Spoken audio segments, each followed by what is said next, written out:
So good morning guys. तो चलिए start करते हैं आज के यानी कि 21 अगस्त के इंपॉर्टेंट करंट अफेयर्स को। और बहुत सारे इंपॉर्टेंट प्रश्न आज हमें देखने को मिलेंगे। तो सबसे इंपॉर्टेंट प्रश्न ये रहा आपके सामने कि अभी हाल ही में प्रेस महापंजीयक ने समाचार पत्रों और पत्रिकाओं के पंजीकरण रजिस्ट्रेशन को सरल बनाने के लिए अभी कौन सा पोर्टल लॉन्च किया है? तो आंसर होगा इसका प्रेस सेवा पोर्टल। तो प्रेस महापंजीयक, जिसे आप अंग्रेजी में बोलेंगे press registrar general of India, जो कि कौन है वर्तमान में? योगेश बावेजा है। और अभी उन्होंने ही प्रेस सेवा नाम से एक पोर्टल को लॉन्च किया है, जिसका उद्देश्य है समाचार पत्र और पत्रिकाओं के रजिस्ट्रेशन को आसान बनाना। मतलब ये एक तरह का डिजिटल सिंगल विंडो प्लेटफॉर्म होगा। सिंगल विंडो से क्या मतलब हो गया? एक ही जगह पे सारे क्लियरेंस आपको मिल जाएंगे। और डिजिटल होगा मतलब पारदर्शिता बढ़ेगी, ट्रांसपेरेंसी बढ़ेगी। इससे प्रकाशकों को यानी कि पब्लिशर्स को सुविधा होगी। ठीक है, तो इस पोर्टल का नाम याद रखना। इसी तरह से कुछ और इंपॉर्टेंट पोर्टल्स वगैरह जो अभी एप्लीकेशंस न्यूज में आई थी वो मैं आपको रिवाइज कराऊंगा। लेकिन उससे पहले कुछ 2-4 स्टैटिक प्रश्न आपके लिए हैं जो कि इंपॉर्टेंट रहेंगे एग्जाम के पॉइंट ऑफ व्यू से। जैसे कि भारत का पहला समाचार पत्र कौन सा था? बंगाल गजट था। और कौन लेकर के आया था? James Augustus हिक्के। भारत का पहला हिंदी समाचार पत्र पूछेंगे तो उद्दंड मार्तंड था। किसके द्वारा लाया गया? पंडित जुगल किशोर। और भारत में समाचार पत्रों का मुक्तिदाता किन्हें कहा जाता है? चार्ल्स मेडकॉफ को, क्योंकि उन्होंने ही 1835 में प्रेस पर लगे प्रतिबंधों को हटा करके भारतीय प्रेस को आजादी दिलाई थी। एक प्रश्न यह भी बनता है कि समाचार पत्रों पर रोक लगाने के लिए वर्नाकुलर प्रेस एक्ट कब आया था? तो याद रखना 1878 में। क्या उद्देश्य से? और इसको लाने का उद्देश्य क्या था? भारतीय भाषाओं में प्रकाशित होने वाले समाचार पत्रों पर कंट्रोल करना। और ये लॉर्ड लिटन के समय आया था ताकि ब्रिटिश सरकार की आलोचनाओं को दबा सके। फिर इसे 1882 में लॉर्ड रिपन ने हटा दिया था। ठीक है, ये 3-4 स्टैटिक प्रश्न है जो कि डायरेक्ट एग्जाम में पूछे जाते हैं। समाचार पत्र वाला प्रश्न था तो मेरे को लगा इनको भी हम क्लियर कर लेते हैं। अब पोर्टल मैंने आपको कहा कुछ रिवाइज कराऊंगा, तो देखो।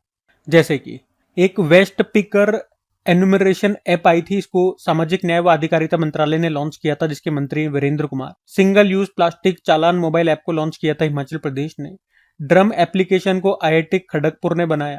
किसानों की सहायता के लिए महाविस्तार एआई ऐप और डिजिटल शेट्टीशाला ऐप को लॉन्च किया महाराष्ट्र ने। भारत का पहला ऐसा राज्य कौन सा है जिसने सभी शहरी स्थानीय निकायों को एक ही पोर्टल से जोड़ दिया था? मध्य प्रदेश। और इस पोर्टल का नाम है ई नगर पालिका 2.0 पोर्टल। उसके अलावा gender budgeting knowledge hub portal, इसे महिला एवं बाल विकास मंत्रालय ने लॉन्च किया। प्रतिभा सेतु पोर्टल को यूपीएससी ने। और जीओआई स्टेट्स नाम से एक मोबाइल एप्लीकेशन को लॉन्च किया था। किसने? नेशनल सैंपल सर्वे ऑफिस ने। और बाढ़ पूर्वानुमान प्रणाली के लिए सी फ्लड वेब पोर्टल को लॉन्च किया ने। सामूहिक प्रतिवेदन मंच नाम से एक प्लेटफॉर्म लॉन्च किया था सेबी ने। अपना घर नाम से राष्ट्रव्यापी पहल शुरू की थी पेट्रोलियम मंत्रालय ने। किस आईआईटी ने एआई संचालित शिक्षण ऐप टूटोज को लॉन्च किया? आईआईटी पलक्कड़ ने। वर्क फॉर विकसित भारत पोर्टल को नीति आयोग ने लॉन्च किया। और अभी कुछ दिन पहले ही हमने देखा सभासार वेब पोर्टल, इसे पंचायती राज मंत्रालय ने लॉन्च किया था। ठीक है, तो ये सब पोर्टल्स भी ध्यान में रखना। अगला प्रश्न देखते हैं। फिर अगले में पूछ रहे अभी हाल ही में कहां रेल पटरियों पर भारत का पहला सौर पैनल सिस्टम लगाया गया? तो आंसर होगा वाराणसी। तो याद रखेंगे अभी वाराणसी ये भारत का पहला शहर बन गया है जिसने रेल के पटरियों के बीच में एक पोर्टेबल सोलर पैनल को लगाया है।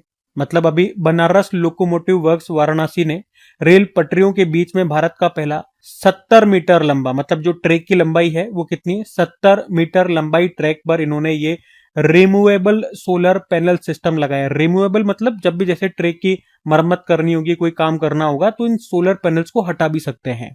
तो पटरियों के बीच में और इन सोलर पैनल को लगाया है। लंबाई मैंने आपको बता दिया कितना लंबा ट्रैक है, 70 मीटर लंबा है। इस तरह से टोटल 28 पैनल लगाए गए हैं और इनकी कैपेसिटी कितनी होगी? 15 किलोवाट की इनकी कैपेसिटी है। ठीक है, तो याद रखना कहां पर? वाराणसी। बनारस लोकोमोटिव वर्क्स की बात करें, इसकी स्थापना होती है 1961 में और पहले डीजल लोकोमोटिव वर्क्स के रूप में जाना जाता था, क्योंकि जो इसकी स्थापना है ना 1961 में हुई थी, डीजल इलेक्ट्रिक इंजनों के स्वदेशी निर्माण के लिए की गई थी। और अभी तक मैं आपको बता दूं इसने अभी तक 10,822 इंजन बनाए हैं, जिसमें से 7,498 तो डीजल इंजन है और 2,500 इलेक्ट्रिक इंजन ये बना चुका है। वैसे मैं आपको साथ में बता दूं कि भारतीय रेलवे में 5 लोकोमोटिव निर्माण इकाइयां हैं, यूनिट्स हैं। आप पूरी लिस्ट सामने देख सकते हैं। एक आपको मिलेगी चित्तरंजन पश्चिम बंगाल में, वाराणसी यूपी में, पटियाला पंजाब में, मधेपुरा बिहार और बिहार के सारण जिले में भी। अब इस प्रश्न में आपको मैं क्या रिवाइज कर रहा हूं, देखो यहाँ पे दो तरह की बात हुई है, एक तो सोलर से संबंधित बात है और रेलवे से संबंधित बात है। दोनों से संबंधित कुछ प्रश्न मैं आपको रिवाइज करा देता हूं। पहले सोलर की बात करते हैं। अगर पूछे दुनिया का पहला पूर्णतः नवीकरणीय ऊर्जा से चलने वाला शहर कौन सा होगा, तो अमरावती, जो आंध्र प्रदेश का है। भारत में सौर ऊर्जा से पूरी तरह से संचालित होने वाली पहली विधानसभा कौन सी होगी, दिल्ली। नई दिल्ली में दिल्ली मेट्रो रेल कॉरपोरेशन के ओखला विहार मेट्रो स्टेशन पर देश के पहले वर्टिकल बाइफेशियल सोलर प्लांट का उद्घाटन किया गया था। हिमाचल प्रदेश के कांगड़ा डिस्ट्रिक्ट का राजा खास गांव ये राज्य का पहला सोलर मॉडल विलेज बना। भारत ने 100 गीगावाट सोलर फोटोवोल्टेक मॉड्यूल निर्माण क्षमता हासिल कर ली है। मतलब भारत अब हर साल 100 गीगावाट बिजली बनाने वाले सौर पैनल बना सकता है। अब कुछ रेलवे के और प्रश्न भी देख लो। एक तो ये बड़ा इंपॉर्टेंट प्रश्न रहेगा कि अभी भारतीय रेलवे ने एशिया की सबसे लंबी मालगाड़ी का सफल परीक्षण किया था, उसका नाम क्या है, रुद्रस्त उसका नाम है, और उसकी लंबाई 4.5 किलोमीटर है। और दुनिया का सबसे लंबा प्लेटफॉर्म ये कर्नाटक के हुबली रेलवे स्टेशन में आपको मिलेगा, जिसकी लंबाई 1507 मीटर। वैसे इस रेलवे स्टेशन का नाम अभी श्री सिद्धरूदा स्वामी जी के नाम पर रख दिया गया। और रक्षा मंत्री राजनाथ सिंह जी ने मध्य प्रदेश के रायसेन जिले के उमरिया गांव में अभी BEML rail hub manufacturing unit की आधारशिला रखी थी, और इस यूनिट को, इस इकाई को नाम दिया ब्रह्मा। उसके अलावा नागपुर पुणे वंदे भारत एक्सप्रेस ये भारत की सबसे लंबी दूरी तय करने वाली वंदे भारत ट्रेन बन गई है। कितनी दूरी तय की, तो 881 किलोमीटर। ठीक है, तो ये सारे पॉइंट्स मैंने आपको रिवाइज कराए, ध्यान में रखना। अगला प्रश्न देखते हैं। फिर अगले में पूछ रहे अभी हाल ही में श्रमश्री योजना को किसने शुरू किया, तो आंसर होगा पश्चिम बंगाल ने। तो अभी पश्चिम बंगाल की जो मुख्यमंत्री ममता बनर्जी, इन्होंने ही श्रमश्री नाम से एक योजना को लॉन्च किया है। इस स्कीम का उद्देश्य है दूसरे राज्यों से पश्चिम बंगाल में जो माइग्रेंट्स वर्कर्स आ रहे हैं उनको फाइनेंशियली हेल्प करना। तो इस योजना के तहत उन वर्कर्स को 1 साल तक हर महीने 5,000 रुपए दिए जाएंगे। ये श्रमश्री योजना के अंतर्गत, जिसको पश्चिम बंगाल में शुरू किया गया है। अब पश्चिम बंगाल की बात है तो ले चलता हूं मैं आपको पश्चिम बंगाल। ये रहा मैप में वेस्ट बंगाल। कैपिटल कोलकाता हो गई, जो कि इस नदी के किनारे स्थित है, हुगली नदी के किनारे। मुख्यमंत्री ममता बनर्जी, गवर्नर है CV आनंद बोस। कुछ और प्रश्न हम देखेंगे पश्चिम बंगाल से। एक याद रखना भी, हॉलबर्ग पुरस्कार 2025 दिया गया गायत्री चक्रवर्ती को, ये कोलकाता से है, नॉर्वे सरकार ने दिया था। 2025 की जनगणना के अनुसार पश्चिम बंगाल में एक सिंग वाले गेंडों की संख्या कितनी हो गई है, 392। और यहाँ पे ये पाए गए हैं, यहाँ पे जो जल्दापारा नेशनल पार्क या गोरुमारा नेशनल पार्क है वहां पर। और नोदी बंधन योजना यहाँ पे शुरू हुई थी।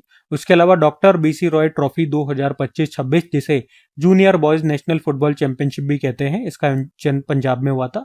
इसको मणिपुर ने जीता पश्चिम बंगाल को हरा करके। ठीक है, ध्यान रखना ये। अगला प्रश्न देखते हैं।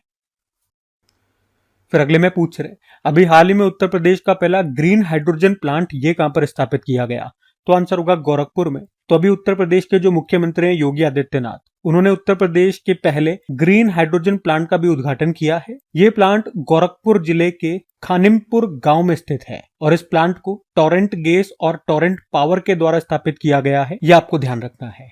अच्छा, लेकिन इसी तरह से अगर आपसे पूछे ना कि भारत का पहला make in India green hydrogen plant अभी कहां पर स्थापित किया गया था, कुछ दिन पहले हमने पढ़ा था, गुजरात के कांडला पोर्ट पे, जिसे अब दीनदयाल पोर्ट के नाम से जानते हैं। तो ग्रीन हाइड्रोजन प्लांट मतलब क्या हो गया? ग्रीन हाइड्रोजन प्लांट आप यूं समझो एक ऐसा प्लांट हो गया जहां पे रिन्यूएबल एनर्जी, अक्षय ऊर्जा का इस्तेमाल करके हम हाइड्रोजन बनाते हैं। मतलब इसमें हाइड्रोजन बनाने के लिए कोई भी कार्बन का एमिशन नहीं होता है, जिसके कारण इसे ग्रीन हाइड्रोजन कहा जाता है। यहाँ पे हाइड्रोजन को H2 यानी कि वाटर से अलग करके हम बनाते हैं। तो ये तो ग्रीन हाइड्रोजन कैसे बनती है ये कंसेप्ट हो गया।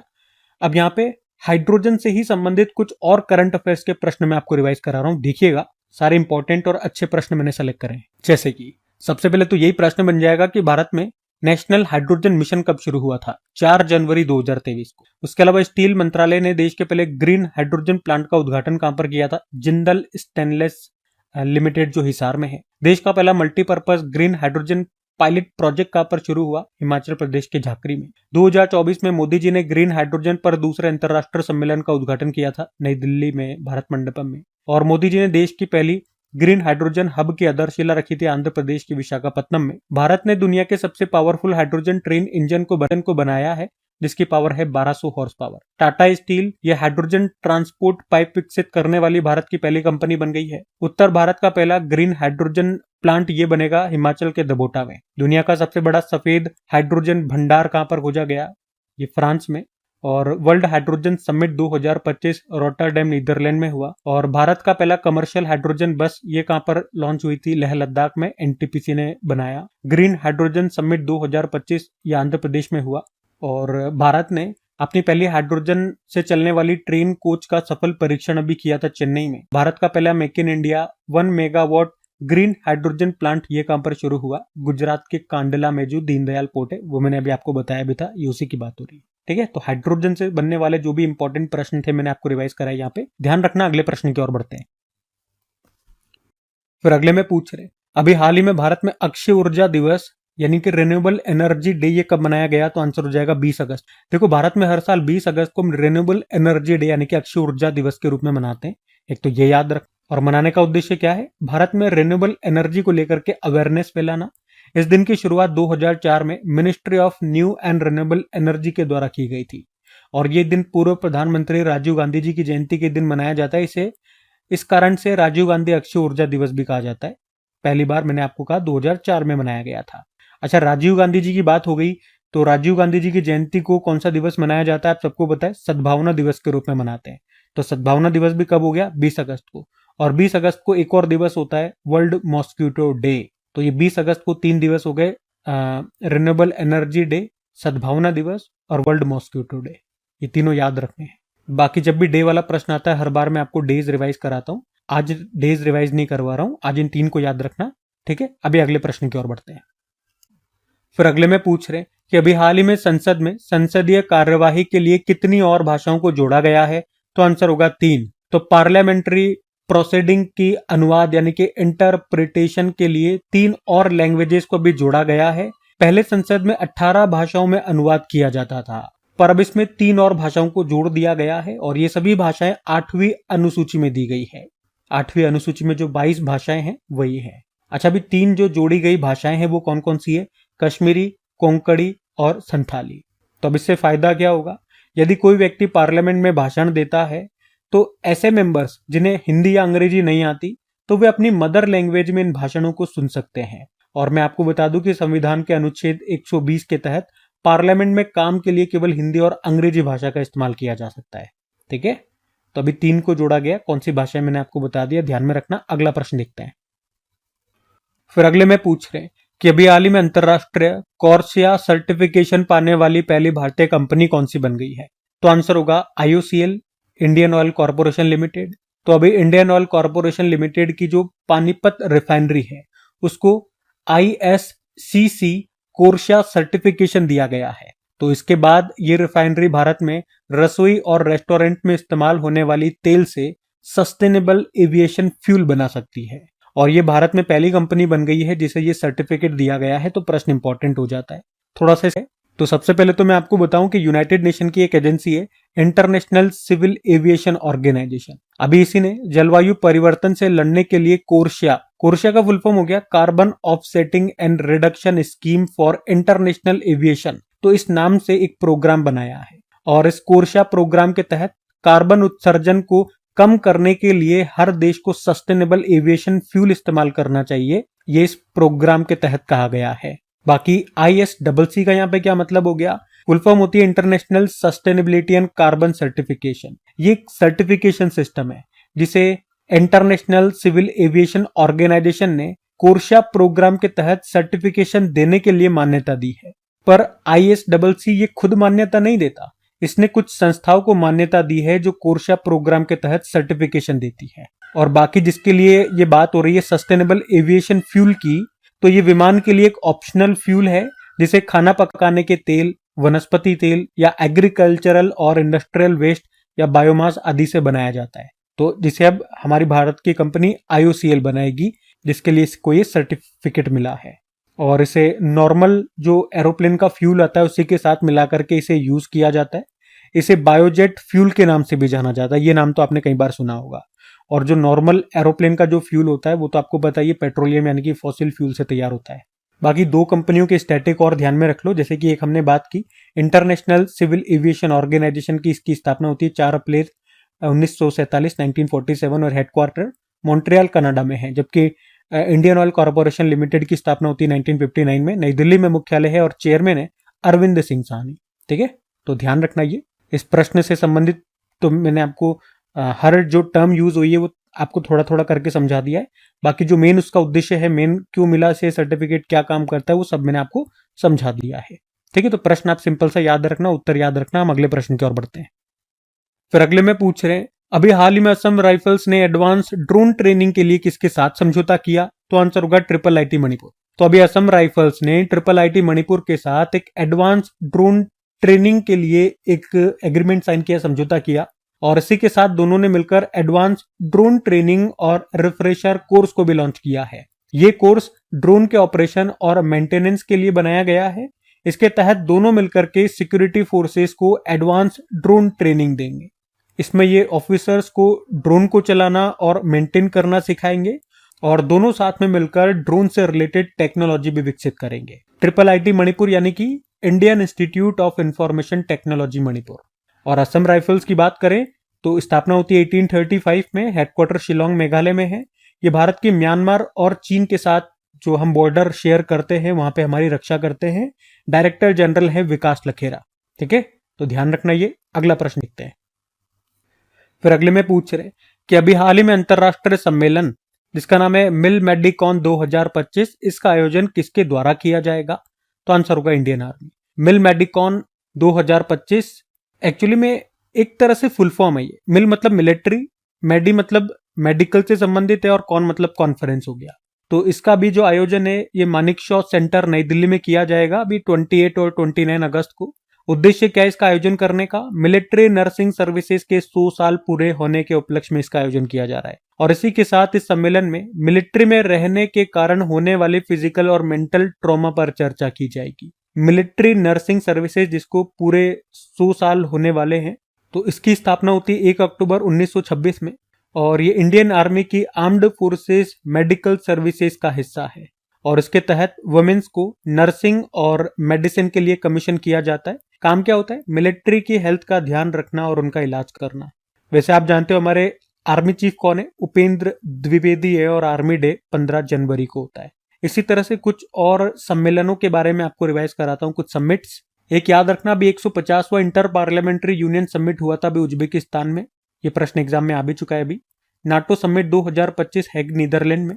पहली आसियान भारत क्रूज वार्ता चेन्नई में हुई।